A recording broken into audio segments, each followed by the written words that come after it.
Olá, nossa aula de hoje vai ser sobre provisões, passivos contingentes e ativos contingentes.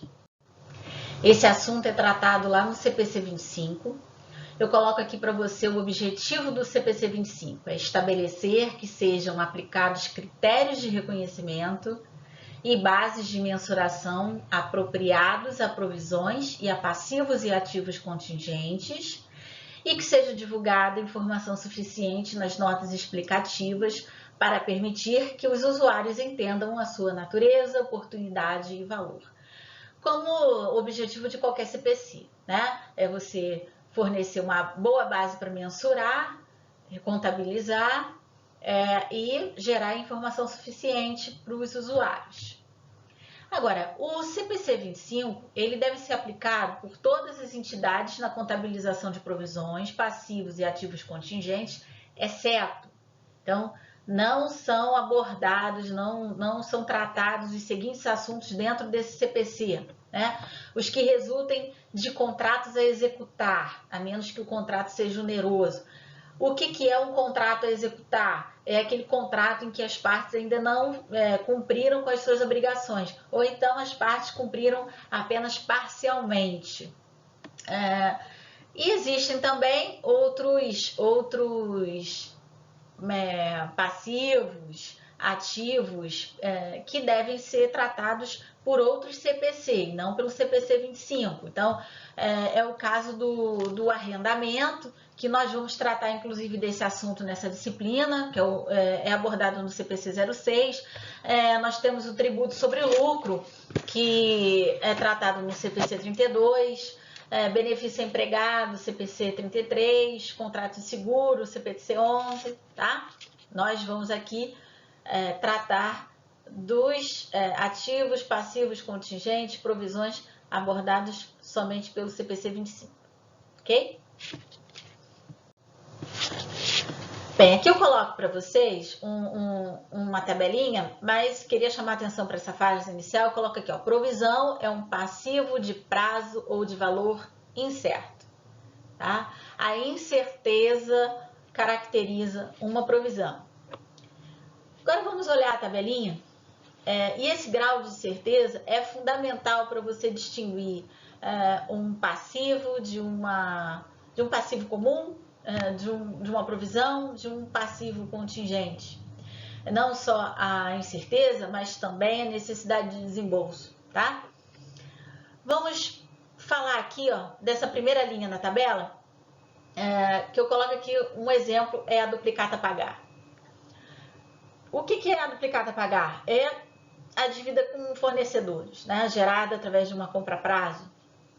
Qual é o grau de incerteza da duplicata a pagar? Coloco aqui, em regra, não há incerteza quanto ao prazo, ao valor. Por que não há? É uma transação bem objetiva, você vai ter um documento, uma duplicata, nele você vai ver a data da transação, o que foi adquirido, o valor pago, o prazo dado, então a incerteza é mínima, não é? A duplicata a pagar é um passivo comum, como vocês já estão acostumados a lidar.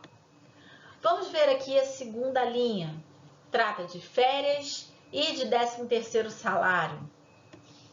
É um passivo derivado de apropriação por competência. Então, a cada mês trabalhado, deve ser calculada férias e o 13º proporcional aí 1/12 de cada empregado, né?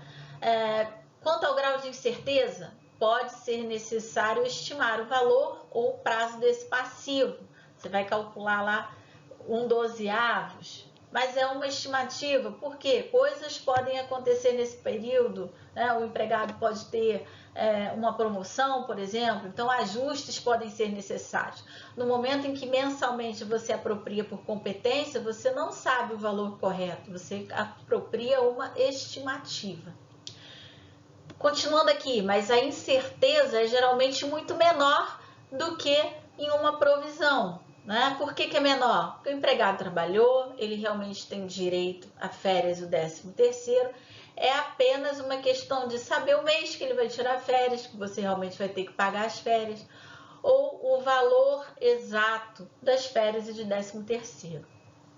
Agora, vamos falar da provisão. A provisão, coloco aqui, provisão para garantia de produto e provisão para ações trabalhistas. Por que que o grau de incerteza aqui é bem maior que nos demais exemplos?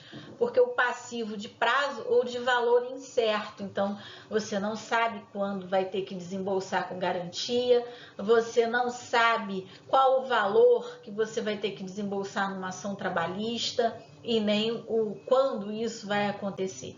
Então a incerteza envolvendo uma provisão é muito maior. Quando deve ser reconhecida uma provisão? Então, vou apresentar agora os 3 requisitos. E para ser uma provisão, tem que cumprir com esses 3 requisitos. O primeiro aqui, ó, a entidade tem uma obrigação presente na data do balanço, legal ou não formalizada, como resultado de evento passado. Então, a empresa ela tem uma obrigação hoje, na data presente, resultado de algo que aconteceu no passado, tá? E essa obrigação pode ser legal. Então, o que seria uma obrigação legal? Foi estabelecida em um contrato, é estabelecida através de legislação, ou não formalizado. O que é esse não formalizado? Não está em contrato nenhum, não está em lei, nenhuma lei estabelece, mas trata-se de uma prática usual da entidade. Então, em função dessa prática, cria-se expectativas e, em função disso, a obrigação existe.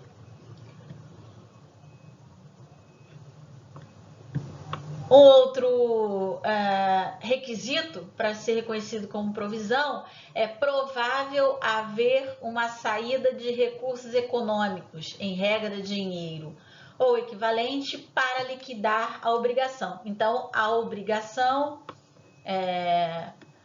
vai exigir pagamento. Em seguida, é possível estimar de forma confiável o valor da obrigação. Então, através de estimativa, é uma provisão, não é um passivo como uma duplicata a pagar, que você tem um valor lá no documento de forma clara, objetiva. Vai ter que ser estimado, a provisão, o valor dela é estimado, mas essa estimativa tem que ser confiável. A metodologia de cálculo tem que ser confiável. Caso contrário, nenhuma provisão pode ser reconhecida. Além disso, frisando, não só a mensuração, a estimativa tem que ser confiável, mas tem que cumprir com aqueles 3 pré-requisitos para ser contabilizado como provisão. Caso contrário, não pode, tá? Vamos falar aqui, vamos ver um exemplo? No exemplo 1 eu digo assim, ó, um fabricante dá garantia do seu produto no momento da venda para os compradores. De acordo com os termos do contrato de venda, o fabricante se compromete a consertar defeitos de produtos que se tornem aparentes até 3 anos após a data da venda. Com base na experiência em casos semelhantes, é provável, quase certo, haver reclamações dentro das garantias. A provisão vai ser contabilizada. Vamos ver por quê. Nesse caso, o evento que gera a obrigação é a venda do produto da garantia, o que dá origem a uma obrigação legal. Nessa primeira frase, eu estou falando do primeiro requisito que eu apresentei no slide anterior, quando eu falo assim, a entidade tem obrigação presente na data do balanço como resultado de um evento passado. Qual foi o evento passado? Ela vendeu. A venda é o evento passado. É um evento legal, porque foi uma venda, gerou um documento, né? E nos termos de contrato de venda, existe lá a cláusula de garantia. Então, é uma obrigação legal, que aconteceu lá no passado, na data da venda, gerada lá. Seguindo aqui, portanto, a provisão deve ser reconhecida pela melhor estimativa dos custos, né, com base na experiência da empresa para conserto desses produtos. Vimos aqui, falei ainda há pouco do primeiro requisito que foi cumprido. O segundo, que está lá no slide anterior, diz assim: é provável haver uma saída de recurso econômico. Sim, a empresa ou vai ter que, de alguma forma, ou vai consertar o produto, ou vai reembolsar o valor que foi pago, mas vai ter desembolso em função do conserto ou, enfim, da garantia que vai ter que ser executada aqui. E o terceiro requisito, é possível estimar de forma confiável o valor da obrigação. Sim, ela vai ter o valor das vendas, ela vai ter que, por exemplo, estimar o percentual das vendas do período que geralmente utilizam a garantia e, fazendo um cálculo proporcional a isso, ela vai chegar ao valor razoável da provisão.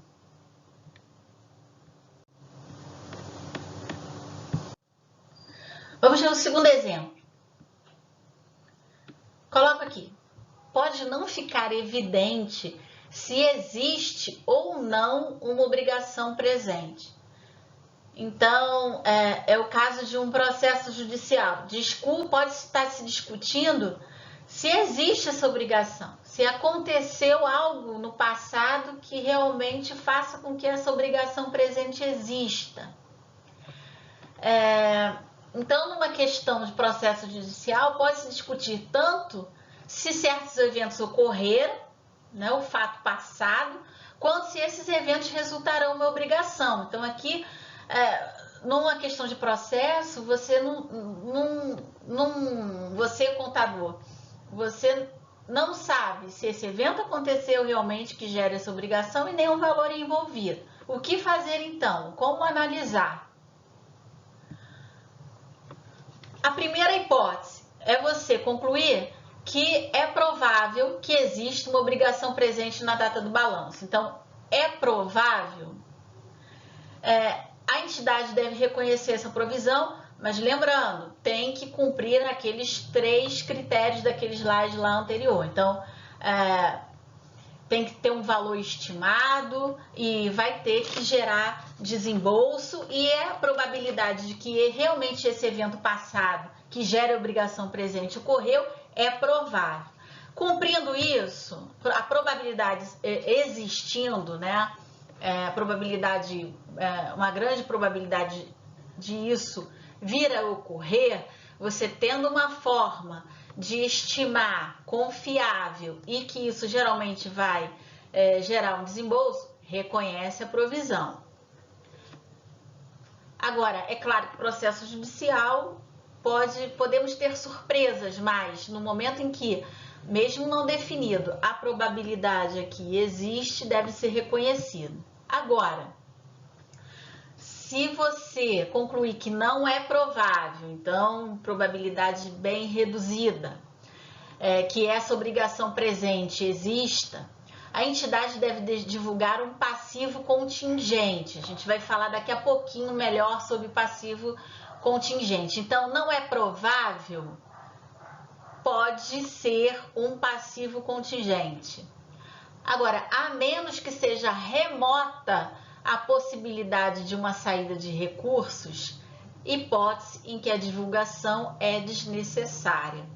Então, é muito importante a gente determinar a probabilidade. É provável ou não?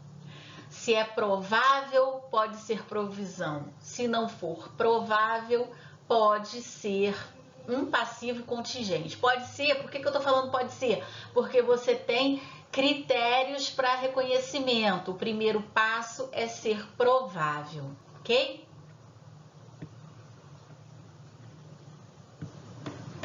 Eu não creio.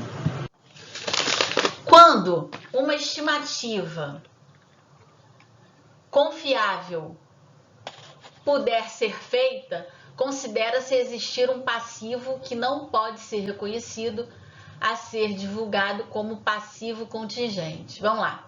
Quando nenhuma estimativa confiável pode ser feita, considera-se existir um passivo que não pode ser reconhecido. Então, não existe estimativa, não tem como você reconhecer, tá?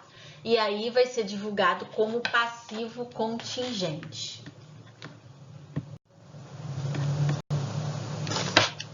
Vamos ver agora como contabilizar uma provisão.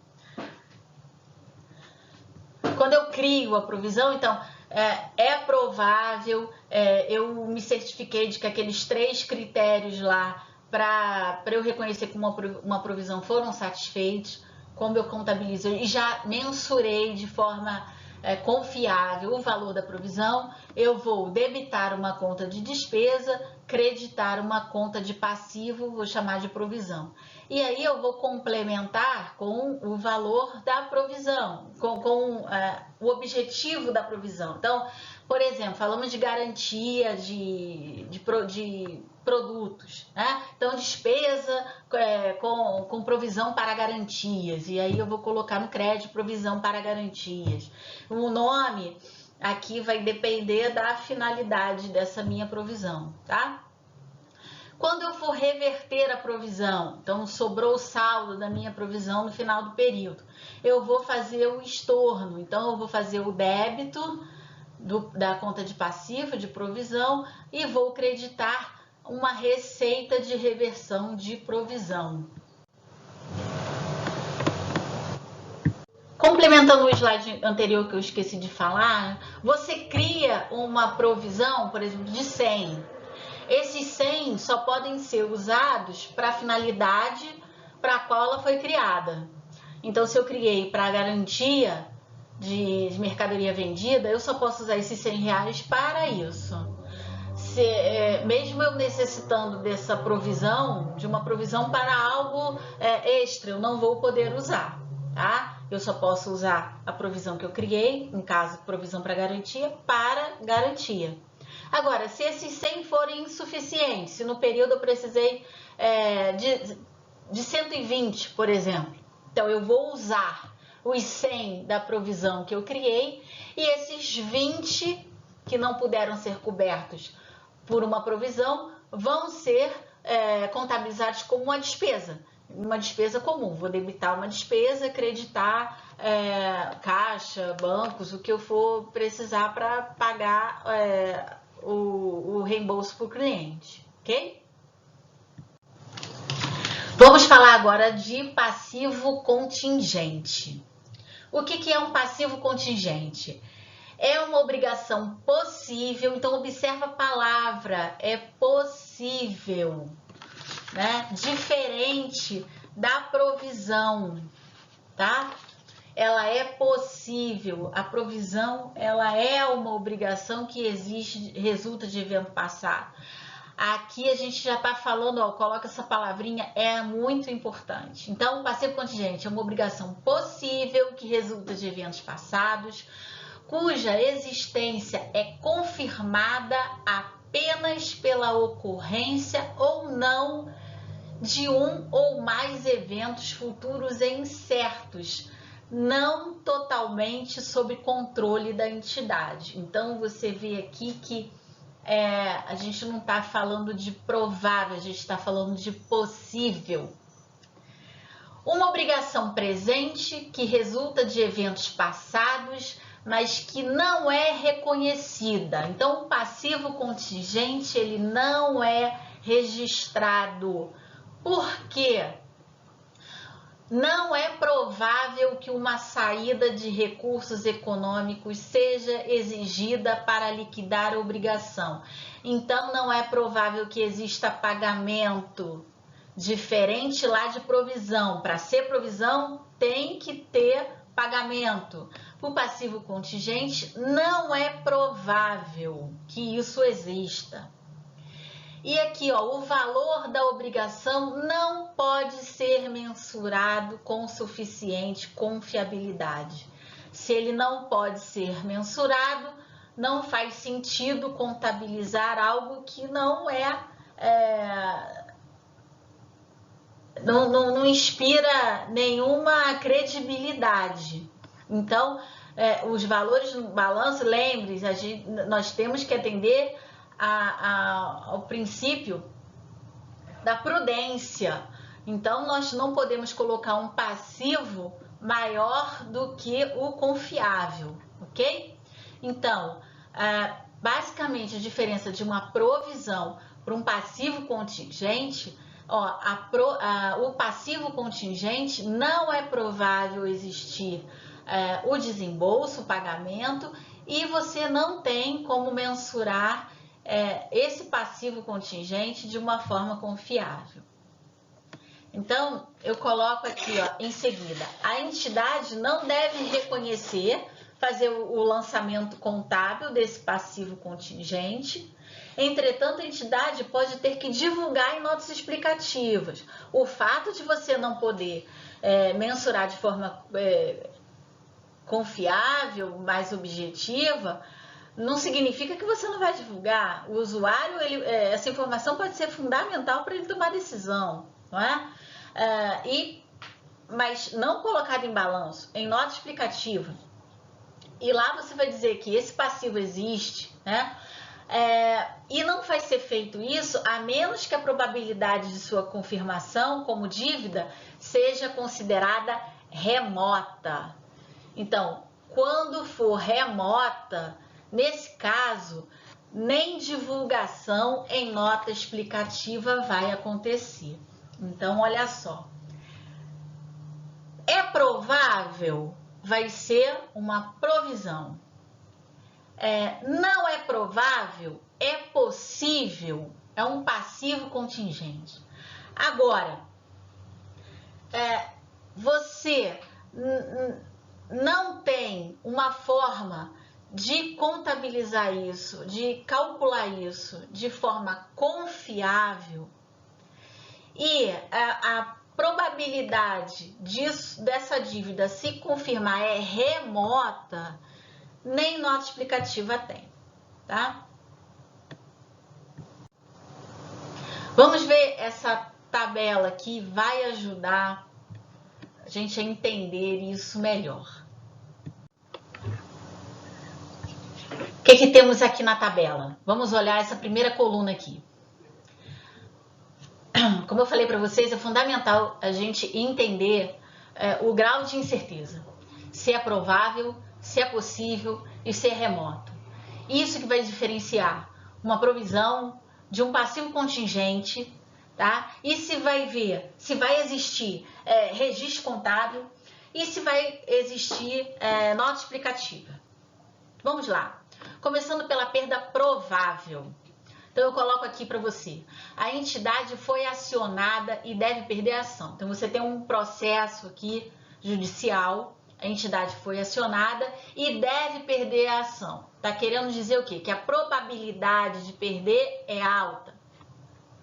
Então, por ser essa probabilidade alta, há a obrigação presente.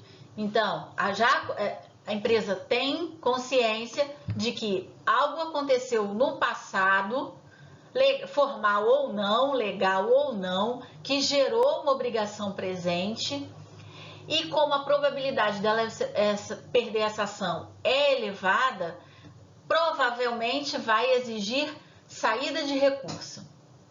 Ela tem como mensurar isso de maneira confiável, então ela vai reconhecer a provisão. Quando eu falo vai reconhecer a provisão, eu estou dizendo que vai ser debitada uma conta de despesa com provisão e creditada uma conta de provisão no passivo, com um valor mensurado. Deve ser divulgada a provisão, então isso vai aparecer no balanço, vai aparecer lá o passivo com provisões. E vai aparecer lá na DRE a despesa gerada com a criação dessa provisão. Vamos falar da perda possível agora. Qual a diferença aqui? A entidade foi acionada, mas provavelmente não perderá a ação. Então, a contabilidade consultou os advogados disseram a probabilidade de perder essa ação é reduzida. Quem Claro, gente, não é o contador que vai saber a probabilidade, isso tem que ser consultado, né? Consultado com os advogados. E eles vão dizer, a probabilidade de perder é reduzida. Então, a obrigação é possível? É possível, né? Vai depender lá de julgamento. Pode vir a requerer um pagamento? Pode. Mas provavelmente também isso pode não acontecer, essa saída de recursos. Vai depender lá da decisão final. Embora os advogados consultados disseram, a probabilidade de perder é reduzida. Nesse caso, nenhuma provisão deve ser reconhecida. Por quê? Porque a probabilidade é pequena. Agora, como isso pode vir a acontecer, deve ser divulgado o passivo contingente, onde? Lá nas notas explicativas. Lá nas notas, tá? Isso não gera lançamento contábil, mas gera divulgação em notas explicativas. Agora vamos falar da perda remota. Olha a diferença do grau de incerteza aqui. A entidade foi acionada, mas a probabilidade dela perder a ação é remota, quase inexistente. Foi essa posição que os advogados disseram para a contabilidade. Então, é mínima, extremamente remota. Então, a obrigação possível, cuja probabilidade de saída de recurso é remota. O que fazer numa situação como essa? Nenhuma provisão vai ser reconhecida. Nenhuma nota explicativa vai ser feita abordando esse assunto, tá? Por quê? Porque a probabilidade aqui de perda é remota.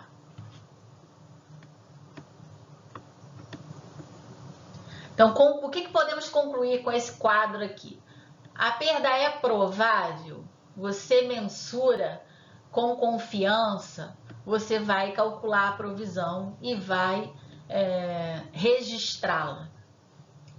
A perda é possível, então a probabilidade aqui ela é reduzida, você não vai reconhecer provisão, mas essa informação é importante porque pode ser que essa obrigação venha a ocorrer. Então, você vai ter que divulgar como passivo contingente lá nas notas explicativas. Agora, a probabilidade é mínima, é remota, você não existe provisão, não existe divulgação nenhuma em nota explicativa.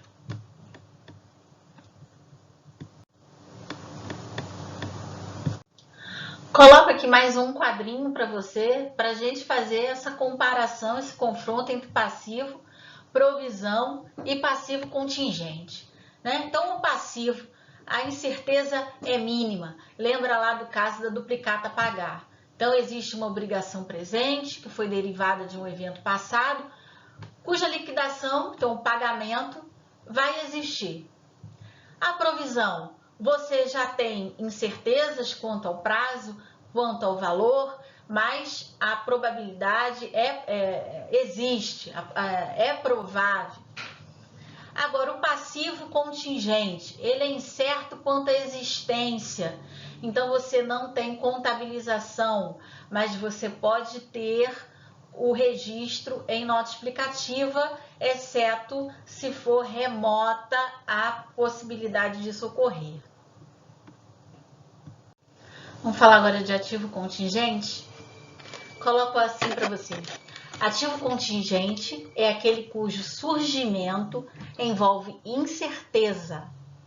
Decorre normalmente de evento não planejado ou de outros não esperados que dão origem à possibilidade de entrada de benefícios econômicos para a entidade, como, por exemplo, a indenização a receber, que depende de decisão judicial. Então, agora a gente está falando de ativo, algo que a empresa, algum direito que ela possa vir a receber, algo favorável.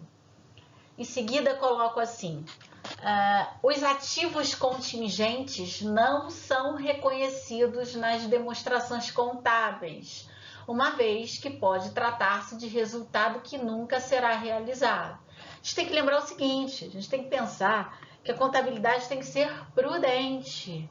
Ela tem que ter muito cuidado em registrar um ativo que ainda ela tem dúvidas se é certo esse recebimento. Caso contrário, ela pode supervalorizar o ativo.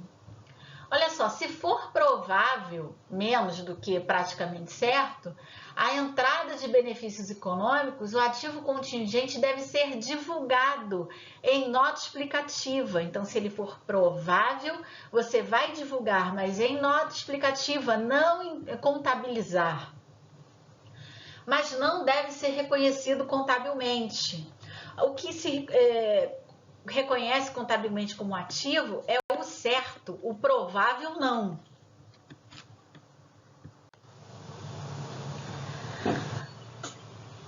Vamos falar agora dessa tabela.